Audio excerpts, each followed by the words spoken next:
How's it going, everyone? Welcome back to the Nerdy Basement Podcast. I'm your host, as always, the OG Osmosis, or just simply Ozzy.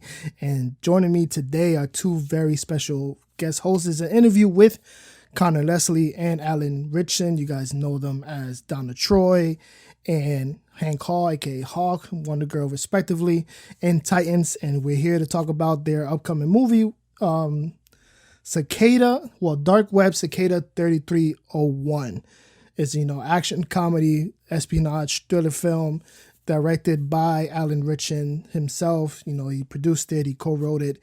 And yeah, we got some fun tidbits in this interview. A little bit, some teasers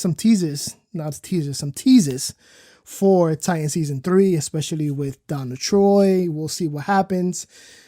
But I hope you guys enjoy the interview. With that being said, here it is. Hello, can everybody hear me? Sir.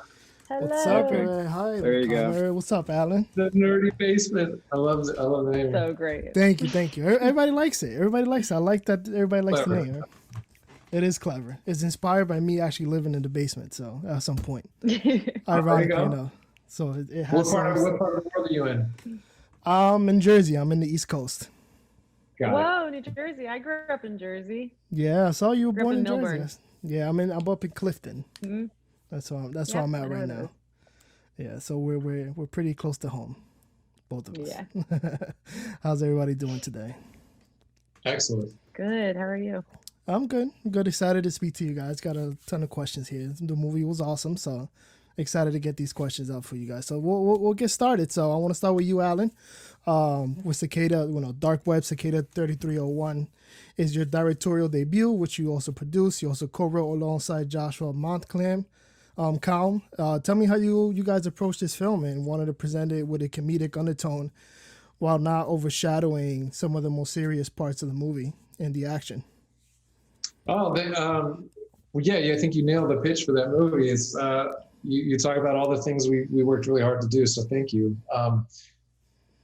Look, at the end of the day, I want to make I want to tell a story through the medium of film that everybody can enjoy, that people can just sit back and not have to think too much and just escape for a moment in a world that feels maybe just a little more magical than ours. And you'd think that wouldn't really be possible in a world in a world with Cicada 3301 or that sort of tech related or computer related, but just wanted to work extra hard to create a little magic and fun, because it is, anytime you see a computer screen, I think everybody sort of shuts down because we're on them all day. Yeah. So look for ways to make it interesting and original, and really just kind of subvert expectations in that way a little bit. And had a lot of really brilliant minds around me to help me do that, and a really brilliant cast that could bring it to life and ground it at the same time, and add a lot of humor and levity and heart. And at the end of the day, I think we ended up with something really unique. Yeah, it was a fun watch. So I agree. Yeah, thank you. So going to you now, Conor. You worked with Alan, alongside him for 2 seasons in Titans. How was it exciting was it to come back and work with him on this film, given you were his lead and his directorial debut? I was honored that he was putting that faith in me. We'd worked together very briefly, season 1 of Titans, and then really got to know each other better filming Cicada 3301. And that was a really, fun treat to kind of get to know him and work with him almost first as a director, and then, develop that work relationship that way. And it helped that he knew so much about this world and helped write it. So, I definitely knew that he was going to know like what he wanted, which is one of the most important things to me when I sign on to something.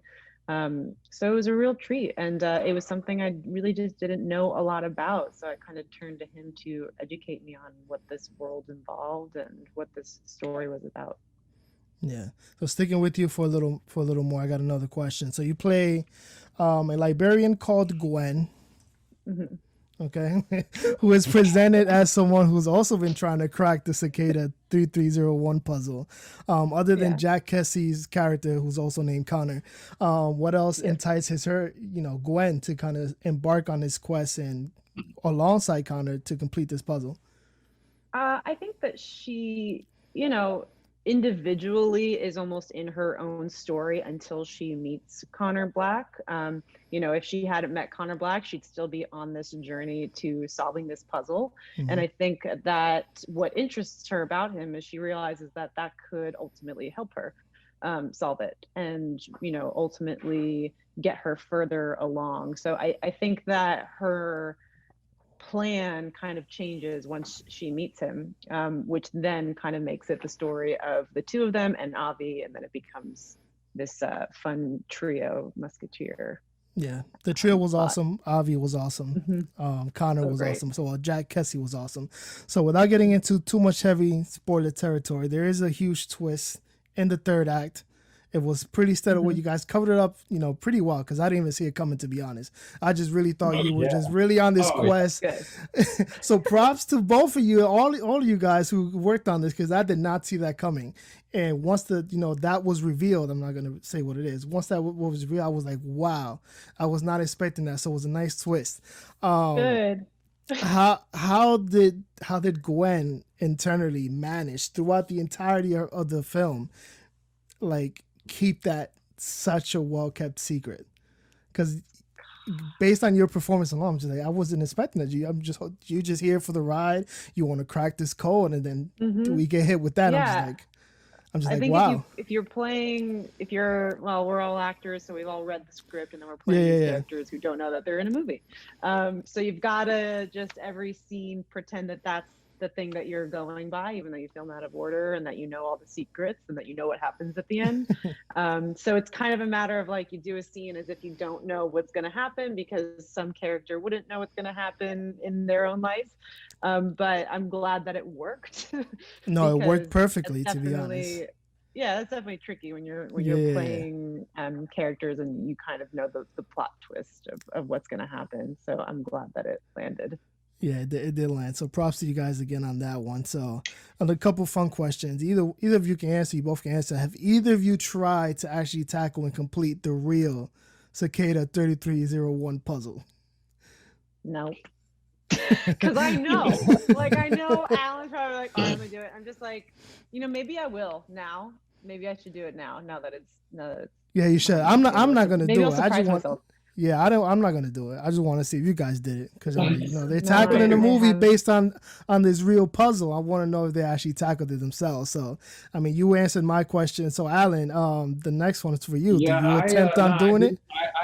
I took a look at a few. I didn't get very far. You didn't get very far, huh? There are some brilliant minds cracking these codes. Yeah. But you know, I think that's what's so cool about it is it's not just like hackers that this game is searching for. It covers literature, music, poetry.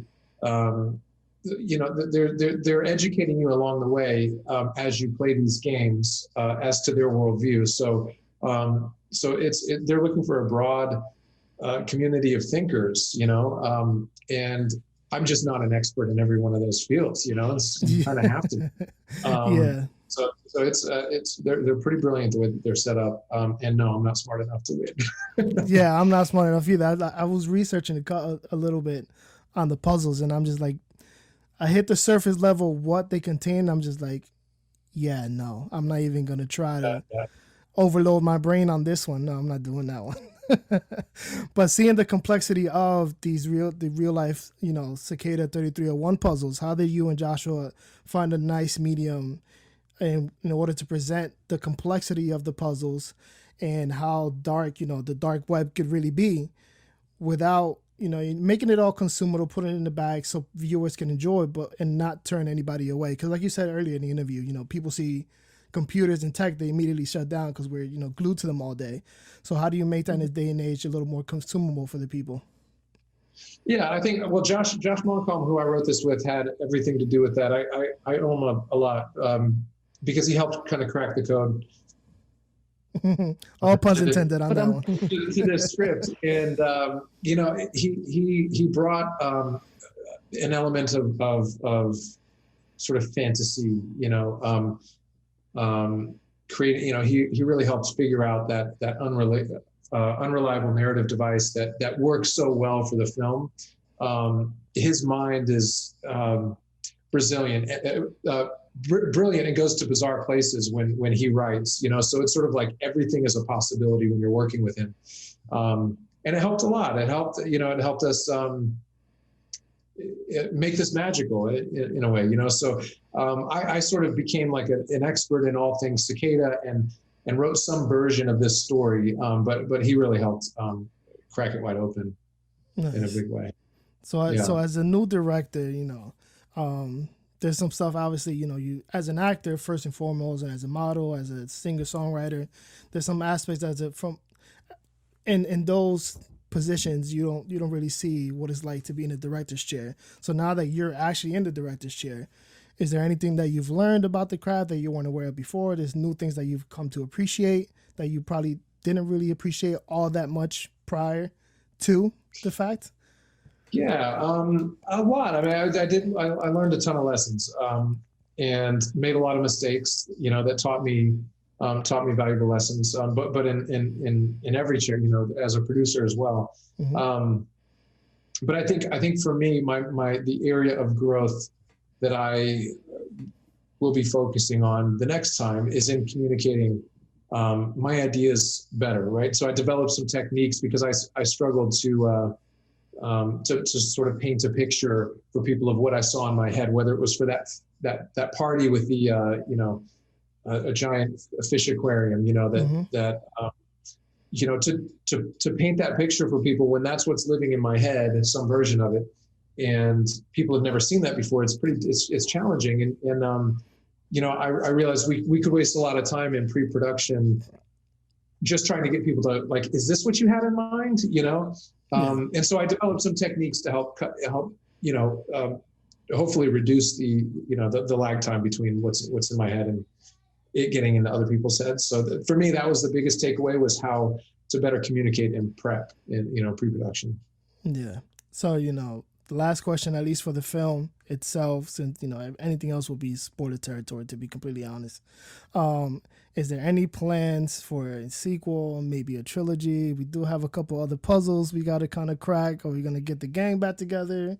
Because to be honest, I kind of want to see the trio back together. And the trio.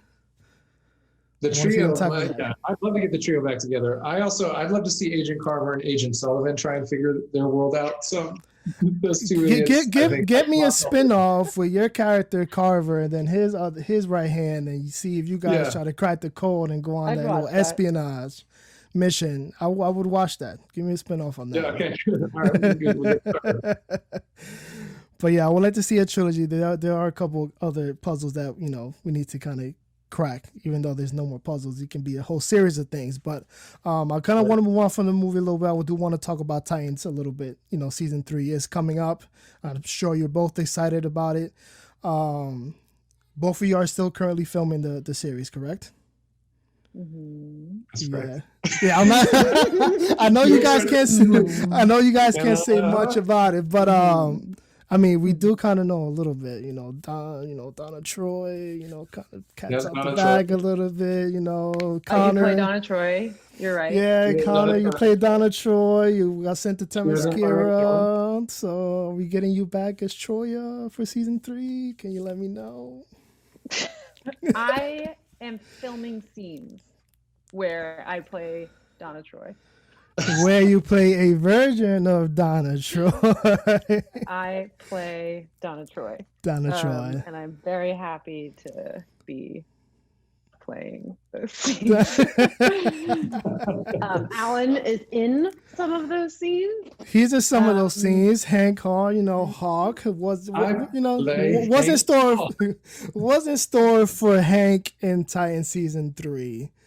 Let's dive into that. You guys are heading into Gotham now, so there's a lot to tackle there. So new exciting characters. I don't know, man. I don't know. All I know is I love playing this character, man. He's just, he's such a hothead and man of action, man of few words. Yeah, that he is. And funny. Talk about it, and it's fun. It's he's volatile in a way, and it's always been it's just a blast to play. And season 3 is, I think, the best. It's the most well-constructed season that we've had. It's sort of focused on all the best characters and storylines, and a lot. The payoff for everything is pretty great. So it's fun. I mean, I think I can say without a doubt this is the best season that we've had yet. I think people are going to enjoy it. Nice. I'm looking forward to it. Like I said, you guys are bringing in some exciting characters. You guys are going to Gotham. You got Scarecrow, got Barbara Gordon. All confirmed stuff. I'm not saying anything that's not been confirmed or reported yet. Yeah, but we can confirm the things you already have confirmed. Okay, so I'm just making sure. But yeah, I'm looking forward to it. I've seen people on Twitter. They're excited for it. Like I said, they're excited for you, Conor, and Donna Troy, and what's happening. We're gonna play more coy about that, but we'll see what happens when season 3 comes around. There's lots of things that are happening, and all the people that we have added to our cast are equally wonderful. So it's just more brilliant people added to the pot.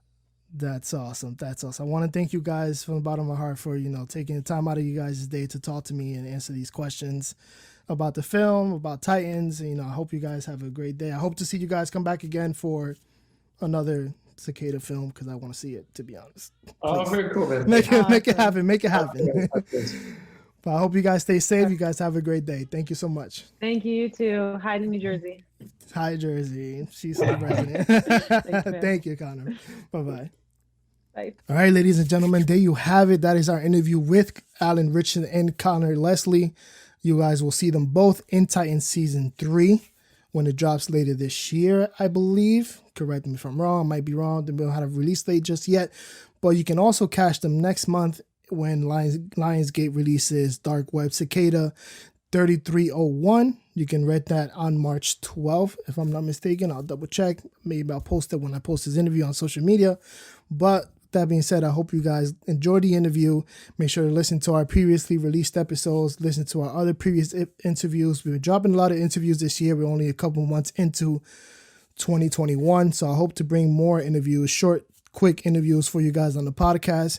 Hope you guys are enjoying them. We would love the support. And if you're not already, please keep up with the Nerdy Basement literally everywhere on Facebook, Instagram, Twitter, YouTube, on our Twitch. We'll see you guys there. Make sure you're checking out our website. We'll see you guys on the next one. As always, stay nerdy, my friends.